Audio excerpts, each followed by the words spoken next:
நீங்காதொருவனை வாழ்க.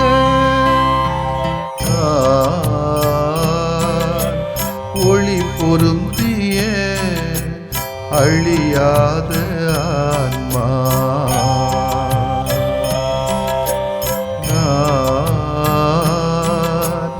ஒளி பொருந்திய அழியாத ஆன்மா. நீ என்னில் நான் உன்னில் ஈஸ்வரா, நீ என்னில் நான் உன்னில் ஈஸ்வரா. ஒளி பொருந்திய அழியாத ஆன்மா,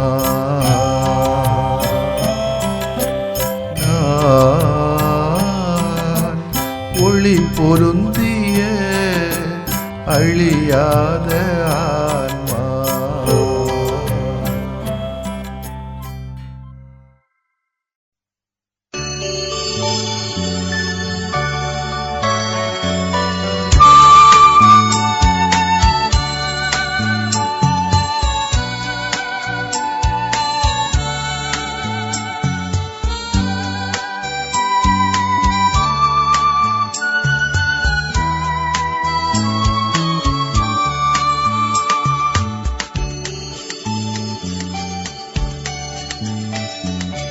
உறவாக உணர்வாக உடன் வாழும் என் இயேசுவே,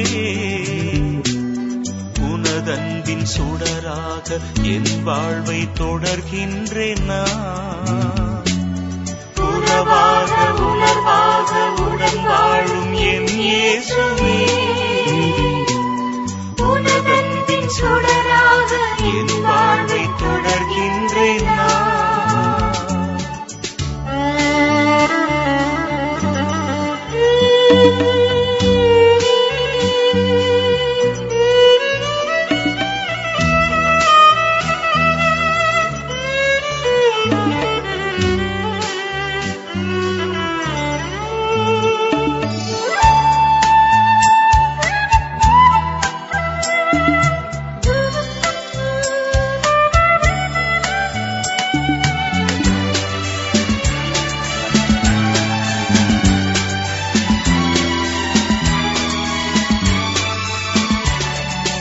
உருவாக்கும் போதுந்தன் பணியாற்றும் அழைப்பொன்றை எனக்குள்ளே கனலாக்கினாய்.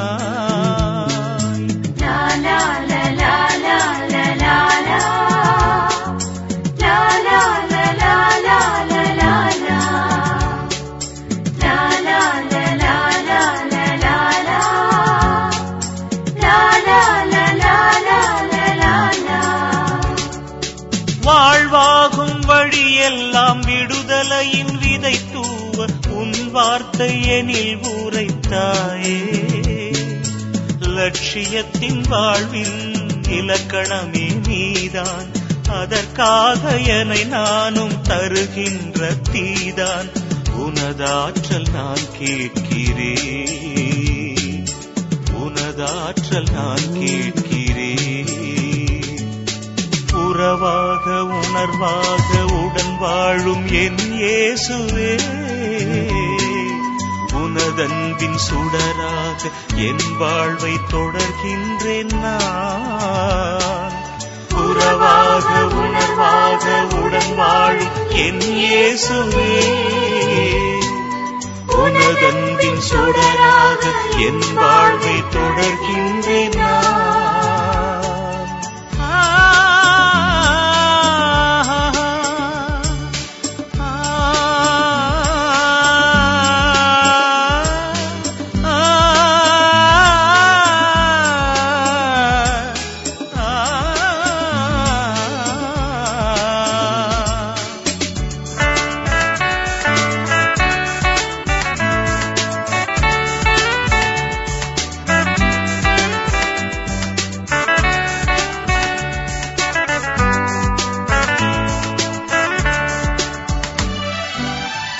கொள்கை வழி நின்று உழைக்கின்ற பொழுதெல்லாம் உன் நேச கரம் தாங்குமே.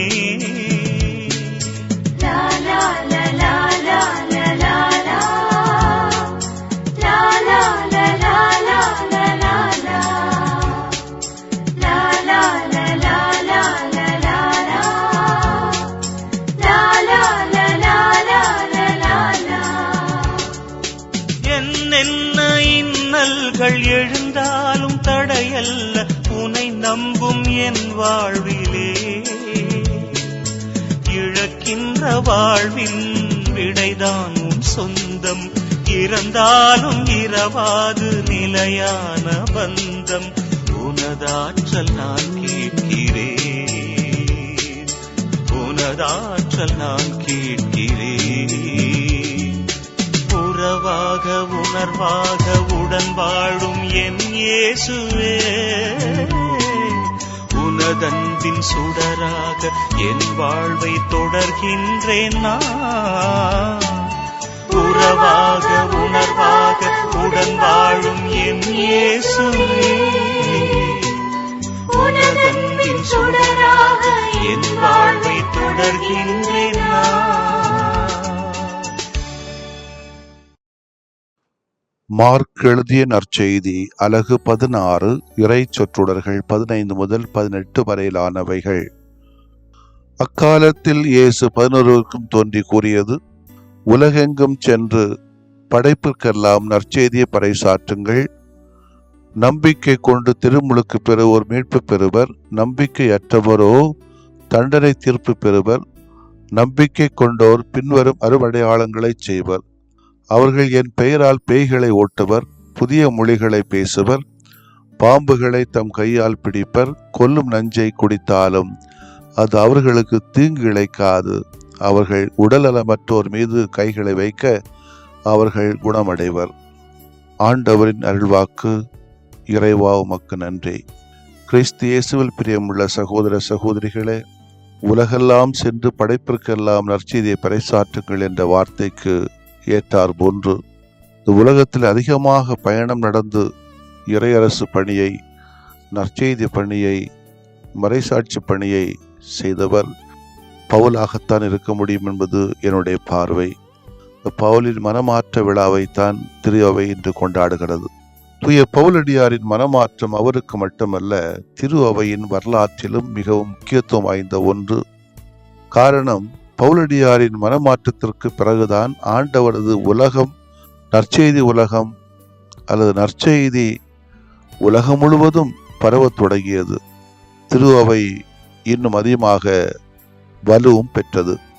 மேலும் விவிலியத்திலே ஒரு நிகழ்வு 3 முறை இடம்பெறுகிற போது அது மிகவும் வாய்ந்ததாக, முக்கியத்துவம் வாய்ந்ததாக கருதப்படுகிறது.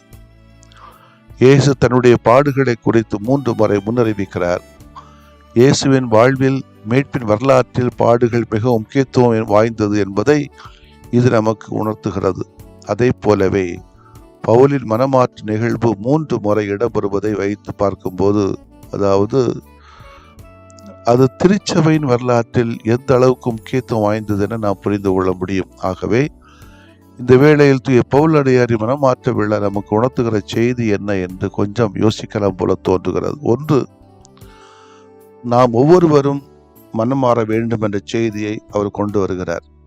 பவுலடியார் யூத மதத்தின் மீது கொண்ட ஆழமான பற்று உறுதியினால் அம்மதத்திற்கு மிகப்பெரிய அச்சுறுத்தலாக இருந்த கிறிஸ்தவ மதத்தையும் அதனை பின்பற்றியவர்களையும் வேறொரு முறையிலே வேரோடு அழிக்க வேண்டும் என்று நினைத்தார். அதாவது தான் செய்வது தவறு என்று தெரியாமலேயே தவறு செய்கிறார் தூய பவுல். அப்போதுதான் ஆண்டவர் இயேசு அவரை தடுத்தாட்கொண்டு அவருக்கு உண்மையை உணர்த்துகிறார். கிறிஸ்தவர்களை துன்புறுத்துவது தன்னையே துன்புறுத்துவது என எடுத்துரைக்கிறார். உடனே அவர் தன்னுடைய தவற்றை உணர்ந்து யாரை துன்புறுத்த துணிந்தாரோ அவருக்காக தன்னுடைய உயிரையும் இழக்க துணிகிறார். ஆகவே பவுலடியாரை போன்று நாமும் நம்முடைய தவற்றை உணர்ந்து இறைவனுக்கு உகந்த வழி நடக்க வேண்டும். தனி வாழ்விலும், குடும்ப வாழ்விலும், அன்பிய வாழ்விலும், சபை வாழ்விலும், திரு அவை வாழ்விலும், உலக அளவிலே, தமிழக அளவிலே, இந்திய அளவிலே, ஆசியா கண்ட அளவிலே ஏதாவது நம்முடைய வாழ்க்கையிலே தவறு செய்கிறோம் என்று சொன்னால் மறு ஆய்வு செய்து தன்னை திரித்து கொள்ளாமல் இருந்தால் இந்த உலகத்தின் திருவாவை அழிந்து விடுமோ என்ற ஒரு பயம் எனக்கு இருக்கிறது. இது ஒரு சவாலாகத்தான் நமக்குள்ள இருக்கிறது. பல நேரங்களில் நாம் தவறு செய்கிறோம் என்று தெரியாமலேயே செய்கிறோம். தெரிஞ்சு செய்கிறது ஒன்று, தெரியாமல் செய்கிறது இன்னொன்று. இதுதான் நம்மிடம் இருக்கிற மிகப்பெரிய பிரச்சனையாக இன்றைக்கு நான் பார்க்கிறேன். சொல்லுவாங்கள்ல, ஒரு கிராமத்தில் இருந்த மக்கள் அனைவரும் நொண்டி நொண்டி நடந்தார்களாம். நீண்ட நாட்களாக அவர்கள் இப்படி நடந்து வந்ததால் நொண்டி நொண்டி நடப்பதுதான் இயல்பானது என அவர்கள் நினைத்து கொண்டார்களாம். ஒரு நாள் அந்த ஊருக்கு ஒரு புதிய ஆள் வந்தார். அவர் நன்றாக நடக்கக்கூடியவர். அவர் அங்கே இருக்கின்ற மக்கள் நொண்டி நொண்டி நடப்பதை பார்த்து விட்டு, என்ன இந்த மக்கள் இப்படி நடக்கிறார்களே, இவர்களுக்கு எப்படி நடக்க வேண்டும் என்று கற்றுத்தர வேண்டும் என்று அந்த முடிவு செய்து அவர்களிடத்திலே சென்றார். அவர் நடந்து வருவதை அந்த ஊரைச் சேர்ந்த ஒரு சில பெரியவர்கள் அவரை வித்தியாசமாக பார்த்தார்களாம். இவர் இந்த மனிதர்களிடம் நாம் நடப்பது இப்போன்று இப்படி நடக்க வேண்டும் என்று அவர்களிடத்தில் எடுத்து சொன்னபோது அவர்கள் அவரை ஏளனமாக பார்த்தார்கள். ஒரு சிலர், நாங்கள் நடப்பதுதான் சரியானது, உமக்கு ஒன்றும் நடக்க தெரியவில்லை, எப்படி பேச வேண்டும் என்று கூட தெரியவில்லை என்று சொல்லி அவரை பார்த்து சத்தமாக சிரித்தார்கள்.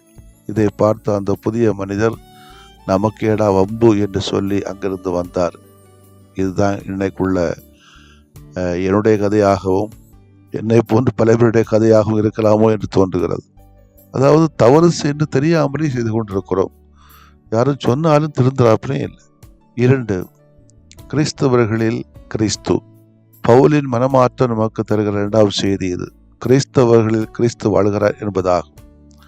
பவுலடியார் எருசலேமிலிருந்து தமஸ்கு நகரை நோக்கி செல்கிற போது வானத்திலிருந்து தோன்றிய ஒளியானது அவரை சூழ்ந்து கொள்ள அவர் தான் பயணம் செய்த குதிரையிலிருந்து கீழே இடறி விடுகிறார். அப்போது அவர், ஆண்டவர், நீர் யார் என்று கேட்கிறார். அதற்கு இயேசு, நீ துன்புறுத்தும் இயேசு நானே என்கிறார். அங்கே இயேசு தன்னை கிறிஸ்தவர்களோடு திருச்சபையோடு இணைத்துக் கொள்கிறார் அல்லது அடையாளப்படுத்திக் கொள்கிறார், இனம் காண்கிறார் என்பது உண்மை.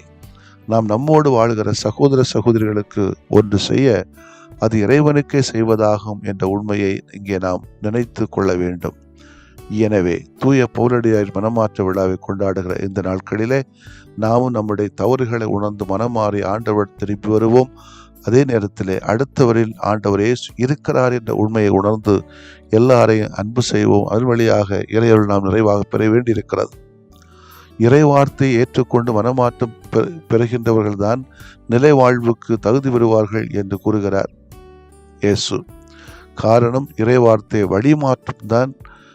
இறைவார்த்தை வழி மாற்றம் பல மனிதர்களை புனித நிலைக்கு உயர்த்திருக்கிறது. அதைத்தான் இன்றைய விழாவும் நமக்கு சுட்டி காட்டுகிறது. நாம் எதன் வழி மாற்றத்தை விரும்புகிறோம்?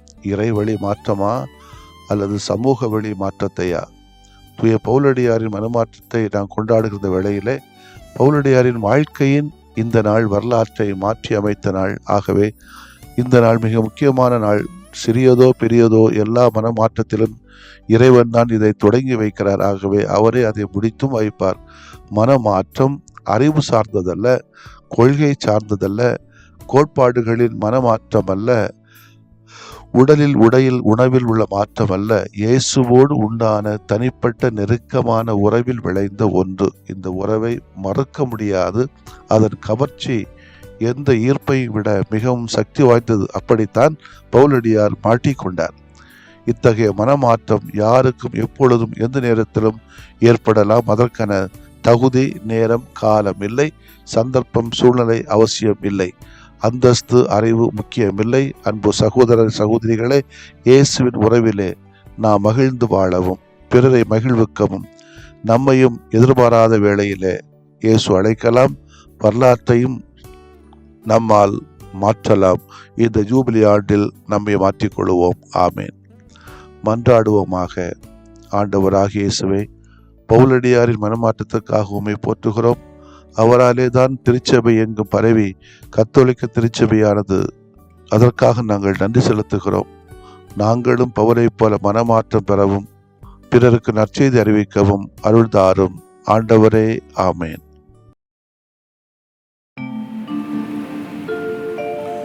விரும்புகிறேன் நீயும் குணமாகு, அஞ்சாதே நான் என்றும் உன்னோடு. விரும்புகிறேன் நீயும் குணமாகு, அஞ்சாதே நான் என்றும் உன்னோடு.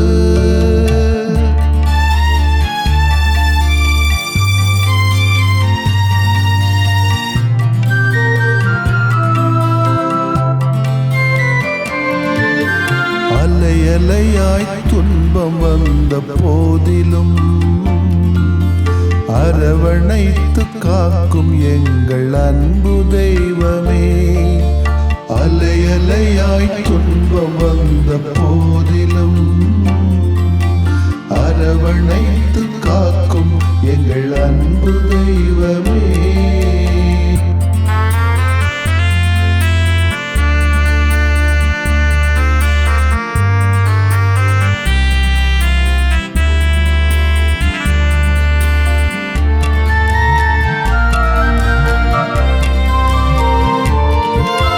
கடும் காய்ச்சலால் அவதியுற்றோம் தெய்வமே.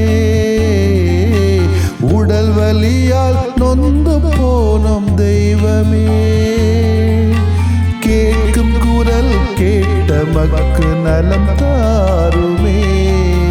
கேட்கும் குரல் கேட்ட மக்கு நலம் தாருமே. அலையலையாய் துன்பம் வந்த போதிலும் அரவணைத்து காக்கும் எங்கள் அன்பு தெய்வமே.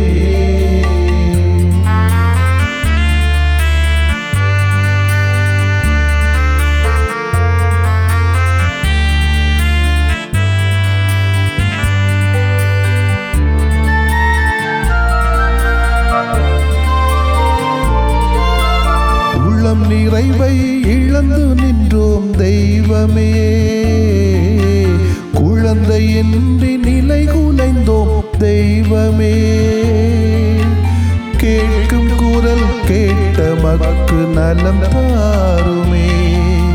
கேட்கும் குரல் கேட்ட மக்கு நலம் தாருமே. அலையலையாய் துன்பம் வந்த போதிலும் அரவணைத்து காக்கும் எங்கள் அன்பு தெய்வமே.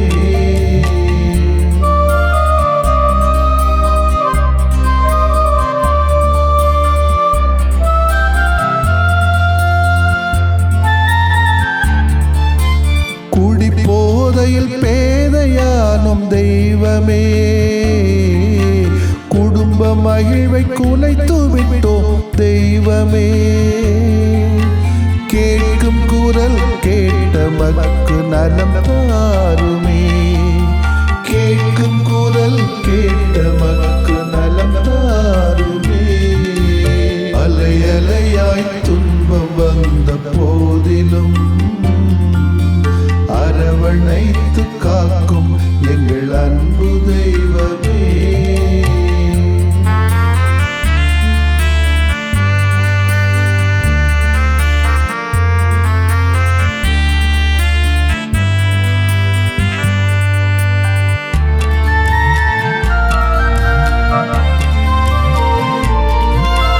புற்று நோயால் பலமிழந்தோம் தெய்வமே. தொற்று நோயால் நிம்மதி இழந்தோம் தெய்வமே. கேட்கும் குரல் கேட்ட மக்கு நலம் தாருமே. கேட்கும் குரல் கேட்ட மக்கு நலம் தாருமே. அலையலையாய் துன்பம் வந்த போதிலும் அரவணைத்து காக்கும் எங்கள் அன்பு தெய்வமே. அலையலையாய் துன்பம் வந்த போதிலும் அரவணைத்து காக்கும் எங்கள் அன்பு தெய்வமே.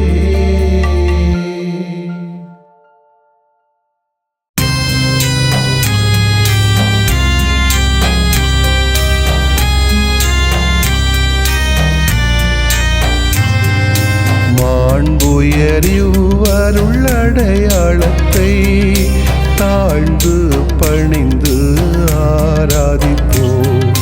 பழைய நியம முறைகள் அனைத்தும் இனி மறைந்து முடிவு பெறுக. புதிய நியம முறைகள் வருக. புலன்களாலே மனிதன் இதனை அறிய இயலா. குறைகள் நீக்க நம்பிக்கையின் உதவி பெறுக.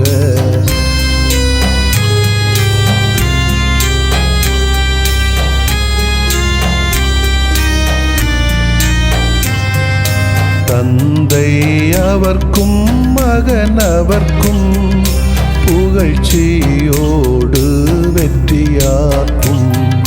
மீட்பின் பெருமை மாட்சிமையோடு வலிமை வாழ்த்து யாவுமாக. இருவரிடமாய் வருகின்றவராம் தூய ஆவியானவர்க்கும் அளவில்லாத சமப்புகழ்ச்சி என்றுமே உண்டாகுக. ஆமென்.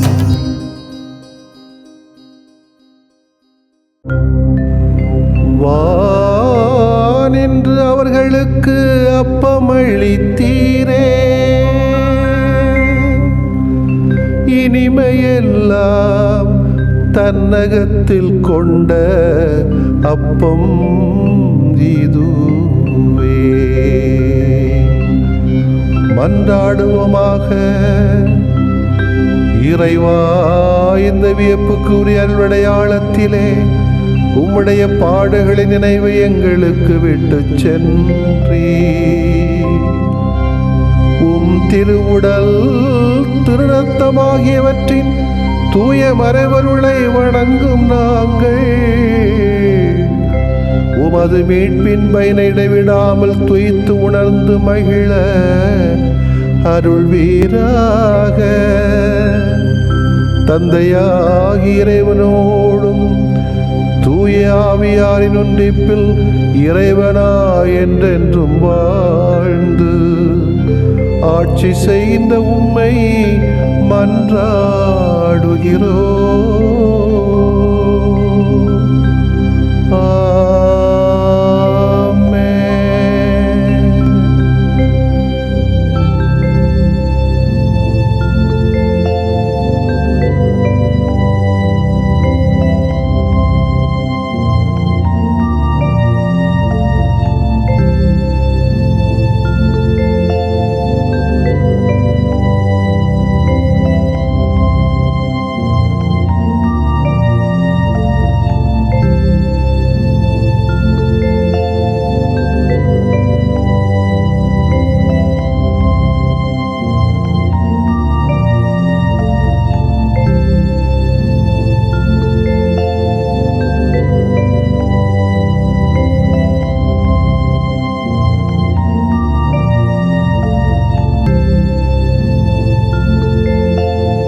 நற்செய்தி தூதர்களாய் ஒளிர்வோம், எங்கும் ஒளிர்வோம், நற்செய்தி தீபங்களாய். திருமுழுக்கு நமக்கு தந்த திருத்தூது பணி உணர்ந்து, திருமுழுக்கு நமக்கு தந்த திருத்தூது பணி உணர்ந்து செல்வோம், துணிந்து செல்வோம், நற்செய்தி தூதர்களாய் ஒளிர்வோம், எங்கும் ஒளிர்வோம், நற்செய்தி தீபங்களாய்.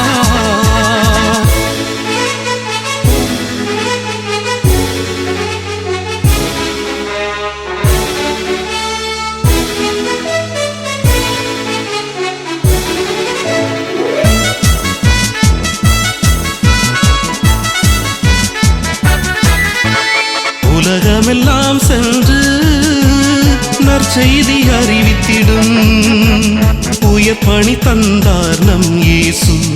உலகமெல்லாம் சென்று நற்செய்தி அறிவித்திடும் உயர் பணி தந்தார் நம் இயேசு. இயேசு அதை உளமாற ஏற்று உயிர் வாழும் நாளில், உளமாற ஏற்று உயிர் வாழும் நாளில் உறுதியாய் உழைப்போம், உலகினை வெல்வோம், செல்வோம் துணிந்து செல்வோம், நற்செய்தி தூதர்களாய் ஒளிர்வோம், எங்கு ஒளிர்வோம், நற்செய்தி தீபங்களாய்.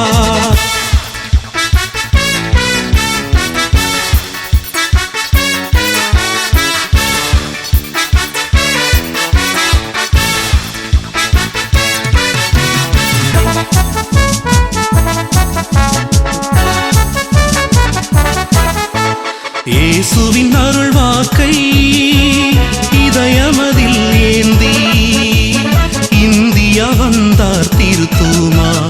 இயேசுவின் அருள் வாக்கை இதயமதில் ஏந்தி இந்தியா வந்தார் திருத்தூமா.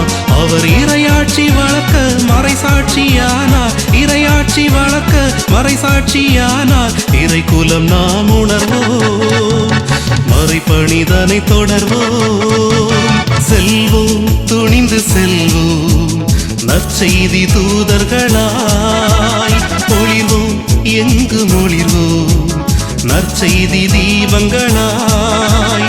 திருமுழுக்கு நமக்கு தந்த திருத்தூது பணி உணர்ந்து, திருமுழுக்கு நமக்கு தந்த திருத்தூது பணி உணர்ந்து, செல்வோம் துணிந்து செல்வோம், நற்செய்தி தூதர்களாய் ஒளிர்வோம், எங்கு ஒளிர்வோம், நற்செய்தி தீபங்களாய்.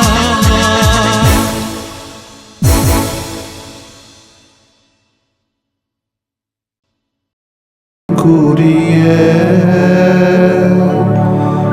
தூய இறை நன்மைக்கு எல்லா காலமும் தொழுகையும் புகழும் போற்றியும் ஆட்சிமையும் உண்டாக கடவது. போற்றியும் ஆட்சிமையும் உண்டாக கடவது. தந்தை மகன் தூய் ஆவியாரின் பெயராலே